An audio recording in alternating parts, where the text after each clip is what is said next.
Okay, here we have another story. It's called How Dull. And this is from 123 years ago from the Youth Companion magazine. Read to you by Jennifer. Elsie Holt sat in a hammock which was hung in the porch of her father's country house. The afternoon was warm. The shadows of the clouds drifted lazily over the fields. Elsie's bright face wore an expression of discontent, for the dressmaker had failed to send home her new gown, and the last pages were missing in the soiled paper novel which she held. She yawned drearily. "How tiresome and dull the world is," she said. Overhead a pair of birds were twittering near their nest. They had just come from the far south.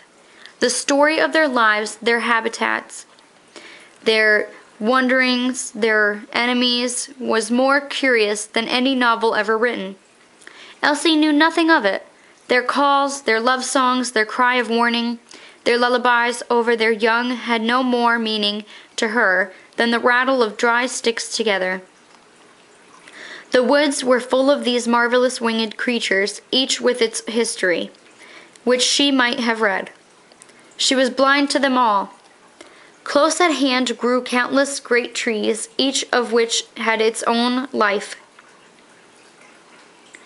There was not a weed or a blade of grass which had not some peculiar wonderful fact to tell, of interest and strange significance. To Elsie they were dumb. Below the grass the great earth lay, with mystic meanings written on each stratum of clay and rock. The meanings were plain, so that he who ran might read. Elsie did not know one letter of their alphabet. A common plant grew below the hammock. Her foot crushed it as she swung to and fro. There was a powerful microscope in the house. If she had examined the plant through it, she would have seen upon each leaf a fairy forest of plumly growths, and creeping through it, tiny creature with no eye had ever yet discovered, violet and red and golden. Here one shone with an emerald light, there another twinkled with opaline hues. Elsie saw only one, a dingy weed. As evening lowered, the great trees bent over her with a friendly calm. Behind the woods the lights of the village shone. In every one of its poor houses were human lives, some of them bare, strained, crushed lives, fully of pathos and meaning, into which she could have brought hope and cheer.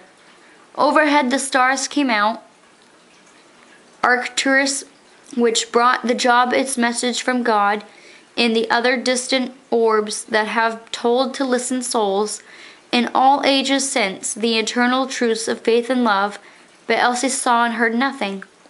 Her new gown was not finished. The last page was lost from her cheap novel. Therefore she sighed, "How dull and tiresome this world is." Wow. Okay. Hope you've enjoyed that story. And It's a good lesson. Yeah, it's a lesson for sure. All right. Enjoy what you have around you. All right. Bye-bye now.